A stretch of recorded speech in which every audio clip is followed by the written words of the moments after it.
कार्यकर्ता म्हणून एवढा डीप कधी गेलो नव्हतो, पण एखादा कार्यकर्ता डीप गेल्यानंतर खूप संघर्ष करावा लागतो आणि घरचे सगळे ढासळल्यानंतर तो कसा मागे उरतो का संपतो, हे सगळं याचं चित्रण मला इथे बघायला मिळालं. मला पुढच्या पिढीला ना खूप त्यांनी सावधपणे या क्षेत्रामध्ये पाऊल टाकायला हवं. जी तरुण पिढी आहे, म्हणजे तुम्हाला सांगू का, खरं मोकळ्या मनाने सांगू का, जे व्यसनाधीन झालेले म्हणजे इथं कोणी नाही आहे, नागपूरला असं कोणीच नाही आहे, पण राजकारणातले सगळे गडी आहेत ना एकदम मनमौजी झालेले आहेत, त्यांना हा मॅसेज आहे. नमस्कार, मी रश्मी खिडीकर. नवराष्ट्र नवभारतमध्ये तुम्हा सगळ्यांचं खूप खूप स्वागत आहे. हल्ली मराठी चित्रपटसृष्टीत आपल्याला वेगवेगळ्या विषयांवर चित्रपट प्रेक्षकांना बघायला मिळतात, पण हल्ली आत्ता त्यातलाच एक धाटणीचा चित्रपट प्रेक्षकांच्या भेटीला आला आहे, तो म्हणजे रायबा इमानदार. आणि आगळी वेगळी स्टोरी आहे, दमदार भूमिका आहेत आणि त्यातूनही एक सामाजिक संदेश दडलेला आहे. आणि हेच विशेष आकर्षण जे आहे या चित्रपटाचं ठरणार आहे, कारण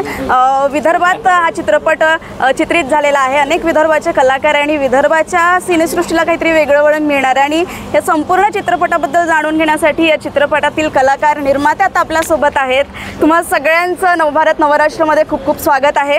दादा, पहिला शो आणि हाऊसफुल, खूप खूप अभिनंदन तुम्हा सगळ्यांचं. आणि यांच्यासाठी एकदा टाळ्या झाल्या पाहिजे. दादा, विदर्भात हा चित्रपट चित्रित झालेला आहे, पहिला शो हाऊसफुल आहे, ही संकल्पना कशी सुचली की आपल्याला हे करायला पाहिजे? सर्वप्रथम नवभारतचं मी नवराष्ट्राचं मनापासून धन्यवाद व्यक्त करतो की तुम्ही आम्हाला मीडियामध्ये तुम्ही स्वतः येऊन बसलात आणि सर्व पत्रकारांनी ते सुद्धा त्यांच्यासुद्धा डोळ्यात पाणी आलं, यासाठी माझ्यासाठी मोठी प्रचिती आहे. आणि माझ्या मनात मी समाजात काम करतो आणि मी निस्वार्थ फाउंडेशन चालवतो. समाजामध्ये प्रत्येक गावागावात काम करत असताना मला बरेच प्रश्न माझ्या डोळ्यासमोर मला दिसले, तर मला असं वाटलं की याला कुठेतरी मांडलं पाहिजे, हे समाजाच्या समोर हा उघडीस आलं पाहिजे म्हणून कार्यकर्ता. कारण की आतापर्यंत नेत्यावर फिल्म बनायचे, परंतु नेत्याच्या मागचे जे पडद्यामागचे जे हिरो असतात, कार्यकर्ता, त्याच्यावर कोणी बघत नव्हतं. आम्ही त्याला सामोरं आणण्याचा प्रयत्न केला आणि ते आमच्या संजय सरांच्या माध्यमातून, रायबाच्या माध्यमातून पूर्ण करण्याचा प्रयत्न केला. कारण हा जो कन्सेप्ट होता, हा कार्यकर्ता, हा खूप कमी पाहायला मिळतो. मला वाटतं अजूनपर्यंत असं काहीतरी चित्रित झालंच नाही आहे. आणि मी सुद्धा हा चित्रपट जो आहे तो बघितला आणि म्हणूनच मी तुम्हालाही सांगत आहे. दादा, जेव्हा तुम्ही ही स्टोरी लिहित होते, हे पात्र जेव्हा घडवत होते, हे वास्तव्यात तुम्ही जे चित्र बघितलंय त्यातूनच हे सगळं तुम्ही लिहिलंय. अनेक कार्यकर्ते तुटताना बघितलेले आहे, अनेकांच्या जीवनामध्ये चढ उतार बघितलेला आहे, संघर्ष बघितलेला आहे, लोक संपताना बघितलेलं आहे. आणि त्यावेळेला असं वाटतं की हे लोकांची कुठेतरी हे जे दळणघळण आहे कुठेतरी थांबली पाहिजे, कुठेतरी त्यांना एक रस्ता मिळाला पाहिजे, वाट त्यांना दिली पाहिजे. नेत्यांनी सुद्धा कार्यकर्त्याला समजलं पाहिजे, कार्यकर्त्यांनी नेत्याला समजलं पाहिजे. एक समाजाची एक भूमिका असायला हवी, तर हे राजकारण समाजामध्ये परिवर्तन होऊ शकतं. यामागचा माझा उद्देश होता, तो मी करायचा प्रयत्न केला. आणि तुम्ही म्हणजे पत्रकारांनी हे शब्द म्हणजे त्यांना आवडला आहे, याच्यात मला याच्यानंतर काहीच पाहिजे नाही आहे. बिलकुल बिलकुल दादा. आणि हा चित्रपट ज्यांनी साकारला आहे, खरं तर आपण त्यांना नेहमी खलनायिकेच्या भूमिकेतून बघितलं आहे आणि खलनायिकेच्या भूमिकेत ते प्रेक्षकांच्या मनात त्यांनी घर केलं आहे. पण ही भूमिका संजय दादा खूप वेगळी केली आहे साधा थोडं, आणि खूप सुंदर भूमिका ही तू साकारली आहे. खरं तर इथे येणं, विदर्भातला टोन, विदर्भाचे खूप वेगळं असतं. ही भूमिकेबद्दल तू सांग, काय साकारली आहे, काय आव्हान आले आहेत तुला? चॅलेंजिंग असतंच प्रत्येक कॅरेक्टर करताना, पण मला असं वाटतं की सचिन सरांनी आता इतकी सोपी आणि अशी क्लीन लिहिली, त्याच्यामुळे ना काही कॉम्प्लिकेशन्स काही ठेवले नाहीत त्यांनी गोष्टीमध्ये. त्यामुळे कॅरेक्टर समजायला प्रत्येक कलाकाराला यातला सोपं गेलं, त्यामुळे मजा आली करायला.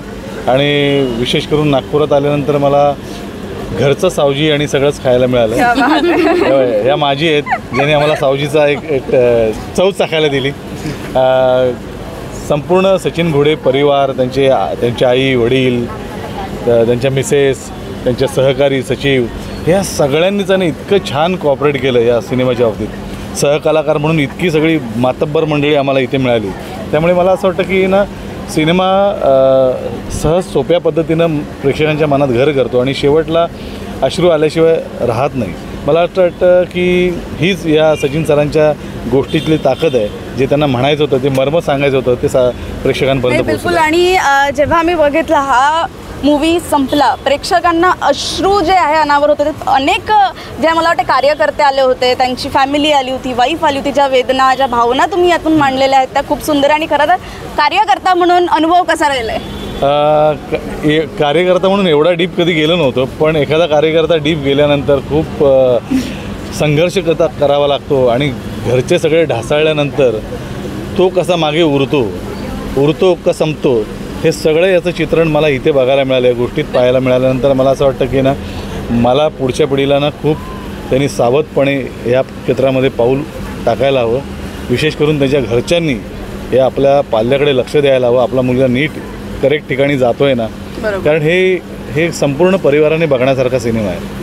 आणि आम्हाला करताना असं वाटतं आपण राजकारणावर काहीतरी फोकस करतोय, पण हा सिनेमा बघितल्यानंतर लक्षात आलं की सचिन सरांना नेमकं काय म्हणायचं. खूप सुंदर असा चित्रपट होता. धन्यवाद दादा. मी इकडे पण येईल. आपली अभिनेत्री जी आहे, जिने हे सगळं अनुभवलंय, कार्यकर्ता जातो, काम करतो, पण घरात जे सगळं सांभाळणारी असते, खरी कार्यकर्ती तर ती असते. मागे श्यामची आई आहे, ते तर मी तिथे तर मी जाणारच आहे.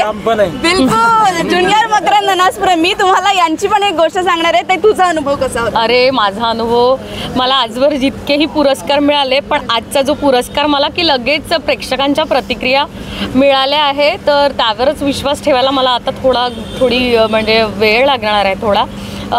खूपच स्मूथ असा चित्रपट, म्हणजे आता आम्ही पूर्ण चित्रपट पहिल्यांदाच बघितला. इतका मस्त अगदी स्मूथ चित्रपट ज्याला म्हणतात, की जिथे कोणाची भावना दुखावलेल्या नाही आहे, कुठे विद्रोह नाही आहे, कुठे मारधाड नाही आहे, असं खूप असं अंगावर असे सीन बघतो. इतकं छान सोफिस्टिकेटेड सिनेमा म्हणतो आपण ज्याला, की ज्यांनी प्रत्येकाने घरच्या सगळ्यांना सोबत घेऊन बघावा आणि एक खूप छान मनोरंजन आणि त्याच्यातून एक संदेश सामाजिक तो मिळतो आहे चित्रपटाचा.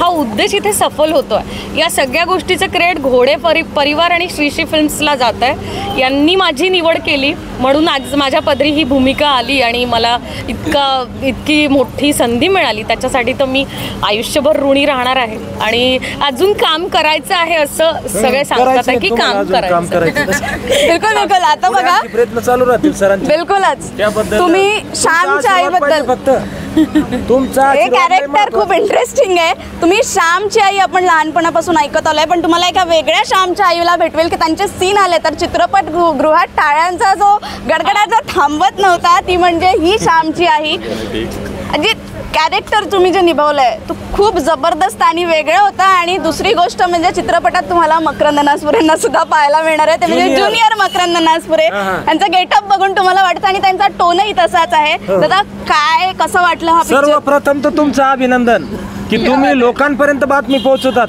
नाही तर आजकाल कोणाकडे वेळ आहे हो. पण सचिन सरांनी जे मांडणी केली आहे त्या स्टोरीला सगळ्या कलावंतांनी न्याय देण्याचा प्रयत्न केलाय. आणि जी तरुण पिढी आहे, म्हणजे तुम्हाला सांगू का, खरं मोकळ्या मनानं सांगू का, जे व्यसनाधीन झालेले, म्हणजे इथं कोणी नाही आहे नागपूरला, असं कोणीच नाही आहे, पण राजकारणातले सगळे गडी आहेत ना एकदम मनमौजी झालेले आहेत, त्यांना हा मॅसेज आहे. आणि आमच्या सरांनी काय सांगितलं आहे, फॅमिली पॅक सगळ्यांनी घरच्या मंडळींनी जाऊन बघायचं आहे. म्हणजे कालचं पाऊल आहे ना नीटनेटकं पडणार आहे. काय तरुण आहे, तरुण पिढी आहे ना, कुठं वेगळ्या मार्गाला जायला नको. काय आहे, प्रत्येकाला असं वाटतं आमदार व्हावं. ते गाणं नाही का, तुला बघितलं तर आमदार झाल्यासारखं वाटलं असं वाटतं. पण आमदार तो होतो ज्याच्या मनात संकल्पना असते, देश सेवेची भावना असते. तसे आमचे साहेब आहेत. सचिन सरांसाठी जोरदार टाळ्या झाल्या पाहिजे. मला काय बोलायचे ते तुमच्या लक्षात आलं असेल. आज ज्यांनी लक्षात आलं नाही त्यांनी टॉकीजमध्ये पिक्चर जाऊन बघावा, एवढीच आग्रहाची नम्र विनंती. ही माझी आई, मी तिचा मुलगा. आई, मला आईशी बोलायला खूप आवडेल. आई काय सांगाल मुलाला? मुलांनी जे म्हटलं बरोबर आहे. आई तुमच्या भाषेत सांगा बरं का. आई मी रिकाम टेकला नाही आता. बघा मुलगा टीव्हीवर आलाय बरं का. आणि साहेबांचा आशीर्वाद आहे, सचिन सरांचा, खापरे सरांचा, एवढ्या दिग्गजांसोबत काम करायला मिळालं. आई आता मी कसा रिकाम टेकला ग. अरे ते हरभऱ्याचं झाड नाही, आईशी बोलू आपण आधी. हा, मी खऱ्या खुऱ्या श्यामची आईच आहे खरं म्हणजे. अच्छा. मुळातही मी श्यामचीच आई आहे. थांबवतो बोलतोय. बरं. आज खऱ्या अर्थाने इमोशनल सीन अशा आहे, त्या ॲसिडी रडल्या. तिथे त्यांच्या सूनबाई पण आहे. आपल्या याच्यामध्ये माहिती आहे त्याने चहा फटाफटाफटा पेला, फास्ट पेला आणि त्यांचा झगडा झाला, वाद झाला. मग संजय सर येतात आणि त्याला सोडवतात वाद. मग यांच्यासोबत मकरंद सरांसोबत. त्यावेळेस जे हिरो होते ना ते याच 12 सप्टेंबरला मागच्या वर्षी गेले. आईंचा मुलगा श्यामच ना. खरा श्यामचं खरं. अरे बापरे. तर त्या श्यामच्या आम्ही त्यांना दिले. आज त्यांची आई काही नाही. आणि तुम्ही जे केलंय, तुम्ही जे करताय, फोन करशील प्लीज. मला कळतं की शो मस्ट गो ऑन. काही झालं तरी हे पुढे सरकायलाच पाहिजे. सगळ्यात पहिले तुम्ही सचिन सरांच्या आभार नाही मानणार, ऋणामध्ये राहू इच्छिते की त्यांनी आम्हा नागपूर कलाकारांना एवढी मोठी संधी दिली. तसं मी आधी खूप नाटकांमध्ये सिनेमामध्ये याच्यात केलेले आहेत कामं, नाही हेच नाही, पण त्यांच्या ह्याच्यामुळे मला ही छान संधी. आणि मी कधी रागवत नाही, मी माझ्या मुलांना रागवत नाही, मी माझ्या शाळेतल्या स्टुडंटला रागवत नाही, पण मला रागवायची इतकी चांगली संधी मिळाली याच्यासारख्या रिकाम टेकड्याला. मग मला नंतर वाईट वाटलं की अरे यार आपण पोराला खूपच रिकाम टेकडा म्हटलं असं. पण पिक्चर खरंच छान आहे. मला खरं म्हणजे राजकारणात अजिबात इंटरेस्ट नाही, त्याच्यामुळे राजकारणी पिक्चर आहे म्हटल्यावर थोडीशी मी जरा हे झाली होती. पण प्रत्यक्षात पाहिल्यावरती जुगाड इतकं छान जमवून आणलेलं आहे. आणि मला सारखं वाटत होतं माझ्या मुलाचा मित्र म्हणजे माझा मुलगाच. माझा मुलगा हिच्यासारखं मला पण वाटत होतं आता नेता बिता होणार, मी पण कारमध्ये बसून जाणार. पण एका क्षणाला वाटलं की नको, नेता इनामदार असं वगैरे मला काही नको. माझा पोरगा इमानदार नाही, इनामदार राहिला तरी पुष्कळ आहे. आणि हेच या पिक्चरमधनं पाहायला मिळालं. प्रेक्षकांचा जो रिस्पॉन्स मिळतो आहे, प्रेक्षकांची जी गर्दी दिसली, यावरूनच पिक्चरचं सगळं यश तुम्हाला बिलकुल. आणि तुम्ही जे पात्र साकारलं आहे त्याला तुम्ही 100% न्याय दिलाय त्या पात्राला. खूप सुंदर. विलन संपूर्ण स्टारकास्ट इथे आहे, विलन इथे आहेत आपल्या. आपण त्यांच्यासोबतही चर्चा झाली. दादा, तुमचा अनुभव कसा राहिलेला आहे? अनुभव जसा सगळ्यांनी सांगितला ना तसाच, त्यापेक्षा वेगळा काही नाही, उलट अजून चांगला आहे. माझासुद्धा अनुभव चांगला आहे. मला पण एवढी मोठी भूमिका त्यांनी दिली. आणि मुख्य म्हणजे हा पिक्चर सगळ्यांनी का पाहावा, त्यांनी तसं सांगितलेलं आहे. पण वास्तविकता, सध्या परिस्थिती, सत्य परिस्थिती, राजकारणात गेलेल्या कार्यकर्त्यांची परिस्थिती कशी होते, त्यांनी राजकारणात जायचं की नाही जायचं हे घरच्यांनी ठरवायचं, त्यांनी ठरवायचं. आणि मी तर म्हणेल कार्यकर्त्यांनी हा पिक्चर पाहत, पण मंत्र्यांनी, आमदारांनी, खासदारांनी पण पाहावं की आपल्यामुळे कोणाचं घर नुकसान होत आहे, कोणाचा लाईफ बर्बाद होत आहे, हे सुद्धा बघितलं पाहिजे. त्यासाठी प्रत्येक मंत्र्यांनी सुद्धा एकदा तरी याची क्लिप बघावी, हे आवश्यक आहे. दादा, एक आपण विदर्भात हा चित्रपट शूट केला, गावात शूट केलेला आहे, आणि काय अनुभव होता, काय आव्हान तुला आले? माझ्यासाठी तो खूप चॅलेंजिंग होतं हे काम. पण मी ते प्रत्यक्षात ते चांगलं आणि वाईट दोन्ही गोष्टीने मी माझं मांडणी केलं. पण जे पण वाईट आलं तर त्याच्यासाठी मला माफ कराल, आणि जे चांगलं तर त्याचं मला कामाला प्रोत्साहन द्याल. म्हणजे मी समोर आणखी चांगले प्रोजेक्ट करू याचा मला आशीर्वाद. बिलकुल. दादा, तुमचा कसा अनुभव राहिला आहे? तुम्ही विलनचं कॅरेक्टर यामध्ये साकारलेलं आहे. ॲक्च्युली माझी भूमिका लहान होती पण छान होती. आणि मुख्य म्हणजे रिलीजची जिम्मेदारी माझ्याकडे होती. तर रिलीजच्या जे मोठी जिम्मेदारी ते रिलीजची होती. एक पिक्चर जेव्हा निर्माता निर्देशक बनवते तर जेव्हा ते पिक्चर रिलीज होते ते खूप मोठा दिवस असते. म्हणजे आमच्यासारखं सगळ्यांसाठी खूप मोठा दिवस आहे आज, आणि सगळ्यांना पाहावा पिक्चर. थँक्यू.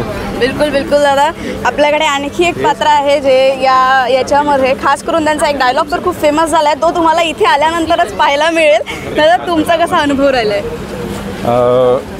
नमस्कार. नवराष्ट्राचं मी खूप म्हणजे स्वागत करतो. मला सचिन सरांनी, सय्यद सरांनी इतक्या मोठ्या फिल्ममध्ये इतक्या मोठ्या पात्रांसोबत काम करायला मला चान्स दिला, याबद्दल मी खूप धन्यवाद व्यक्त करतो सरांचा. संजय कापरे सर, दीपक शिर्के साहेब, या मोठमोठ्या लोकांसोबत मला काम माझे ॲक्च्युली 2-3 फिल्म झालेले आहे, हिंदी मराठी पण झालेले आहे. पण पहिली फिल्म आहे जी माझी आज पडद्यावर आलेली आहे, थिएटरवर आलेली आहे. आणि मी खूपच उत्साही आहे आज की मला खूप छान एक चान्स दिला. छोटा कसा का होईना पण छान रोल दिला त्यांनी. ॲक्च्युली मला असं वाटते सचिन सरांनी जी भूमिका आज त्या पडद्यावर जे खापरे सरांनी मांडली आणि सचिन सरांनी जी लिहिली, मला असं कुठेतरी वाटते ही माझीच भूमिका आहे. का तर मी पण एक नगरसेवक होतो आता. आज सध्या जरी नसलो तरी मी एका पक्षाचा कार्यकर्ता होता आणि माझा पण तिकीट अशाच प्रकारे कापल्या गेली. मग मी अपक्ष उभं राहिलो आणि निवडून आलो. मला लोकांनी पण साथ दिली होती. त्याच प्रकारे आज मला सचिन सरांनी साथ दिलेली आहे की ह्या फिल्ममध्ये एक आपला अभिनय करायला चान्स दिला. लोक फिल्ममधून राजकारणाकडे जातात, माझी जरा उलटी दिशा सुरू आहे अशी मला वाटतं की मी राजकारणातून अभिनयाकडे आलो आहे. आणि ह्या वयात मला काम करायला खूप चान्स दिला, ह्याबद्दल खूप धन्यवाद. आणि तुम्ही म्हणाले जसे की तो डायलॉग, मला वाटते तो डायलॉग फिल्ममध्ये बघितला तर खूप छान वाटेल आणि पूर्ण परिवारासहितच तो फिल्म बघावी. खूप सुंदर अप्रतिम फिल्म बनवलेली आहे सरांनी.